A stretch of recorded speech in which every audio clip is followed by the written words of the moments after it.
Hello friends, it's Bonnie with Turquoise and Tufa, and I am back with pages 8 through 11 of the Turquoise and Tufa catalog. Pages 8 and 9 are fancy jewelry and mostly contemporary with a little bit of more rustic vintage sprinkled in. I'm already wearing, as you may notice, the Gail Bird and Yazzie Johnson choker from page 8 of the catalog. This little choker has teeny tiny nuggets of variscite, really beautiful blue-green, more greenish, along with some really lovely 14 karat gold beads of different shapes and sizes. And then the showstopper is this clasp, which has this lovely spider web matrix in it. It's so gorgeous. And the way Gail and Yazzie do their jewelry is so that you can wear the necklace clasp showing. You can, of course, put it behind and not show anything, and it's still a beautiful necklace.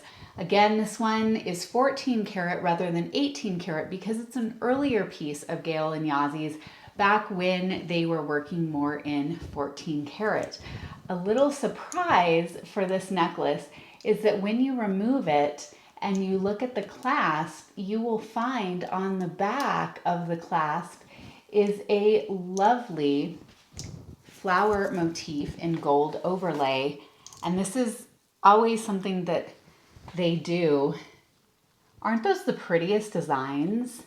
You could even, if you wanted to, wear the piece reversed and have this flower motif showing as well. Let me show you this stone or these stones. Also, one other little thing. Sometimes people can't find where Gail Bird and Yazzie Johnson sign their necklaces, and often, especially with some of their earlier pieces, they're actually hallmarked right inside this little loop of the clasp. This one is hallmarked there. So if you ever see one of their necklaces and you think it's not hallmarked, the little secret is to look inside the clasp there. I happen to be wearing it with Martha Struever's Sonwai earrings because they're just so beautiful and they go with everything that's fancier. This is a vintage piece set with a green turquoise stone, and it came to me with a collection of all Tony Aguilar Sr. jewelry from Kewa, Pueblo. This one is signed ER on the back with a little bird. See the little bird there? And I could not figure out who the artist was. If any of you know, please let me know so I can properly credit the artist. Let me show you. It's just a little guy that will fit onto about a 1 inch belt strap. And the littler buckles can look very dressy when you put them on because of their small size, even though some of them have a more rustic look. So that is this little teeny buckle. Really sweet though, really fun if you don't want to do a giant rodeo size buckle. So that's page 8. Page 9, we move to some more really special pieces. I'm going to start out for you with this Loloma piece. This is a ring by Charles Loloma, who is considered by most to be the father of contemporary Native American jewelry. So cutting edge in his designs and has influenced countless people. This ring, if you notice, it looks like very plain 18 karat gold on the outside, just a plain band, but the inside is where Charles has inlaid with multi-stones, coral, turquoise.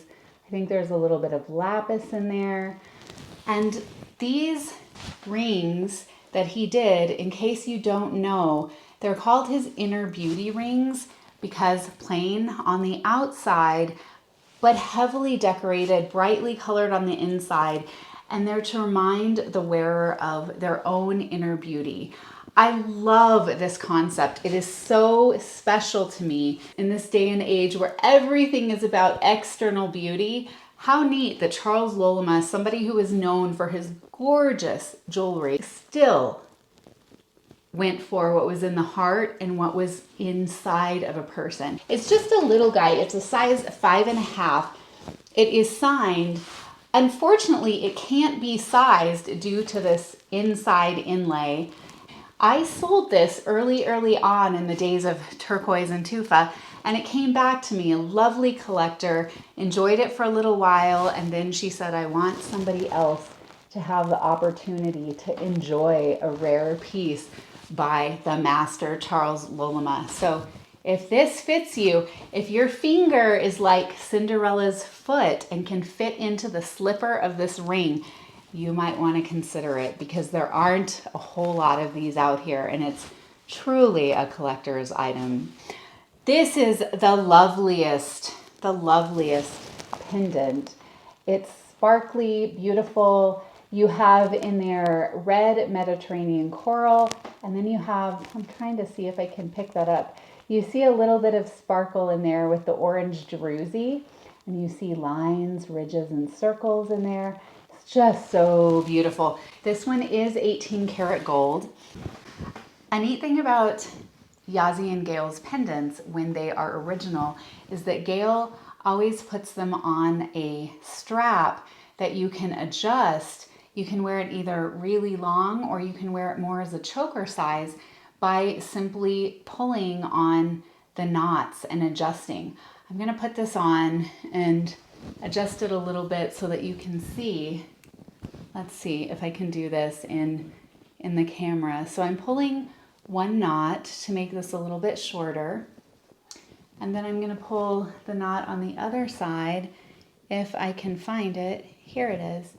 I'm going to pull this one, and now you'll see the necklace in the frame of the camera a little bit better. There we go. Okay, so that is Gail and Yazzie's pendant.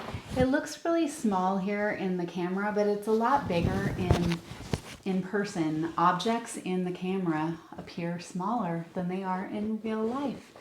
The next piece I want to show you is a ring by Edison Cummings. I introduced you to Edison in the very first video. Edison is a Navajo silversmith who is just exceptional. He truly sculpts his silver, and he's known for making teapots, coffee pots that win multi-awards. I have a silver purse that he has sculpted that I'll be introducing later on. But this piece is called his toga ring. It's truly, as you can see, a piece of silver sculpture with this ridge right here in gold, which is so cool. As far as I know, only 2 of these ever existed. When I worked for Martha Struever, we sold the first one. This ring is a size 9.5. It's too big for me, but you can get an idea for how it looks on the hand. It's thick silver, such a neat look. This one could be sized up or down within reason. So neat. The next piece I want to show you is another one by Yazzie Johnson and Gail Bird, and this one is really sweet too. This is 18 karat gold, and it is another one set with a red Mediterranean coral. And look at the stone that they've chosen. The stones, I should say. These are a fossilized snake skin, and together they form an abstract butterfly. Again, it's bigger, more presence in person when you see it, but just a stellar, unusual, gorgeous piece. I love that they used a snake skin to form the fragile wings of a butterfly. I think that combo is just exceptional. So that gets us through pages 8 and 9. And we'll move now to page 10 and 11, and we're back to silver, moving from the gold and 18 karat and even brass to the silver.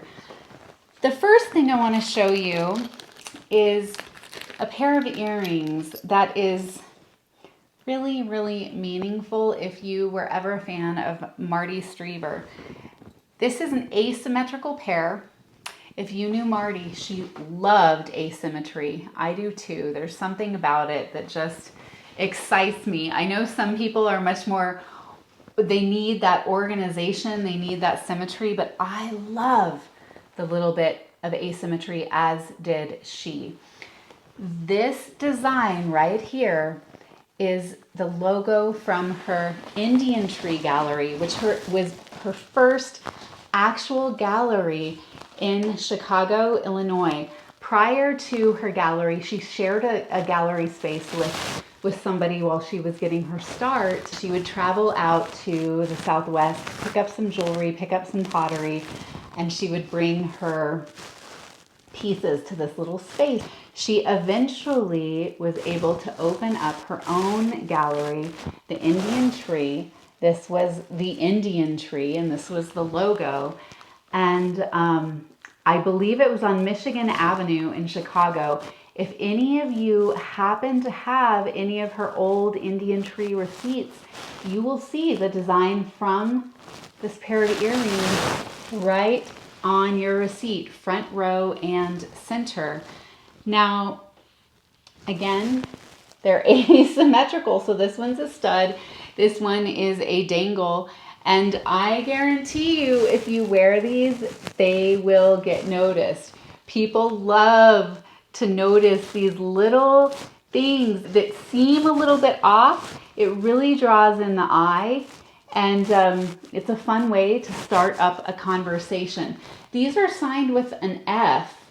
Unfortunately, I don't know who made them, but they are just so special, and they're really a piece of Native American jewelry history due to representing the Indian Tree Gallery. In fact, a fun story for you. For many years, while Marty owned the Indian Tree Gallery in Chicago, she lived in Indiana. And she has told me stories about driving hours and hours through snowstorms to get to her gallery every single day.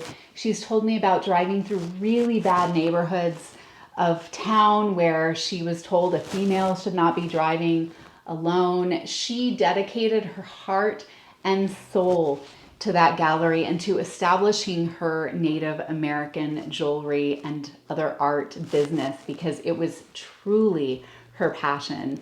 Hours and hours commuting every single day through rain, snow, sleet, all of the weather. The next piece I have for you is another really exciting piece, and I think it looks great with these earrings due to some of the design elements. It's a bolo by Tsosie and Mary Taylor. They're Navajo artists, and it is set with the most gorgeous turquoise stone. I'm trying to see if the camera will really focus there on that matrix. I want you to notice a few things which are just hallmarks of phenomenal design, where we have multi-design elements, modernist in style, but it goes together. All of these design elements go together just beautifully. Notice how the matrix looks almost stippled, and then notice the silver work, how you have that same stippling in there. That is not an accident. They've been able to pick up on the design in the matrix of the turquoise and carry it out into the silver. Another element that they've added in here is this zigzag pattern here, which could be representative of lightning or mountains. And then notice how they've gone from the zigzag into the straight parallel lines. And then over on this side, you have inlaid wood. It's just an incredible piece of design. This up here, by the way, is just more matrix. The camera is picking it up almost like it's a chip out of the turquoise, but it's not. It's just more matrix. I'll put this on for you. I often hear from men who say, well, it seems like your catalogs have a lot more jewelry for the ladies. Well, I'm telling you, this piece, if you are a man looking for something in the catalog, this is about as good as it gets. It is so fabulous. I'll try to stand up and show it to you, tips and all. We have a braided brown leather strap here. It's so lovely. It came to me from a daughter. Her beloved father passed away. He was I can't remember if he was a jeweler or if he was a painter, but he grew up in Yuma, Arizona, and fell in love with really greatly designed Native American art. And he had a very small collection, maybe about 10, maybe fewer than 10 pieces in all, pieces that stood out to him as having just stellar design. This is one of those pieces, along with the other Mary and Tsosie Taylor bolo on page 11. Keeping with this design that's very geometric, very linear, I have a Hopi silver bracelet by Lewis Lomay, the very famous Hopi silversmith. Look at this baby. Can you see that ridge there with the file work in the center of the piece? You have kind of a channel in the middle, and then this ridge comes up from the channel. This is amazing. I absolutely love this. It is stellar. It's 5 3/16 of an inch. It can be opened up if you need it opened up. Unfortunately, in bracelets, that inside dimension, the 5 3/16 of an inch, can't be changed. But if you're close and you just need a bigger opening or a smaller opening, that can happen for you. This is signed by Lewis Lomay. We'll move to this next bolo now, another Tsosie and Mary Taylor piece. And it's very different, but really shows off their skill as talented silversmiths. This one is hollow form, and because of that, you have a slight dome. The outside here is inlaid with wood and little strips of silver. The front is also inlaid with wood, 2 types of wood, a strip of silver down the center, and then you have 2 turquoise stones there. Notice the very geometric pattern in the silver work. So cool, very contemporary. This again belonged to the artist who owned the other Mary and Tsosie Taylor bolo. I'll stand up with this one as well and turn to the side so you can see the depth there. This one's a little smaller in the keeper than the other one, but boy, does it have presence. It's such a lovely piece. I'm going to keep standing because I want to show you the earrings by Alton Bedonie, who is Navajo. These earrings have a motif that looks so good with this bolo. I feel like it would be really fun if a couple purchased these and wore them together. Look at the designs here, how neat they play off of each other. And you also have turquoise that is really similar in look. Isn't that so neat? So I'll put these earrings on for you. We'll say goodbye to Marty's Indian tree earrings. Aren't they pretty? Really, really lovely. They really stand out with this design. They catch the eye. Type thing where if you walk into the room, people notice. And I love it when people notice because often they'll ask you about pieces and it gives you the opportunity to share about Native art if they are not Native art collectors. Aren't those pretty? There's something about turquoise earrings that just brightens up the face. The final piece I have for you from page 11, I hope I have it for you. I do. It's a silver bracelet by a Hopi artist. So we have Navajo, and Hopi, and the motifs look great together. This is by Bradley Gashwazra. And look at that nice stepped pattern. Again, plays off of the earrings nicely, plays off of the bolo nicely. I'll put this on for you. And this is another, let's see, 5 3/8 inch inside. The terminals here are the flute players. You have one on each terminal. And this piece is signed with Bradley's hallmark, and it's also signed with the Kopavi mark in there. Let's see if you can see it. Right in there. Next, we will move to page 12 and then 13. And we've gone from really contemporary style pieces to much more traditional style pieces that have their own charm. I have on this 2-page spread 2 different Kewa necklaces, very simple Kewa beads, but so lovely. There is a spirit about these Kewa bead necklaces that is just beyond.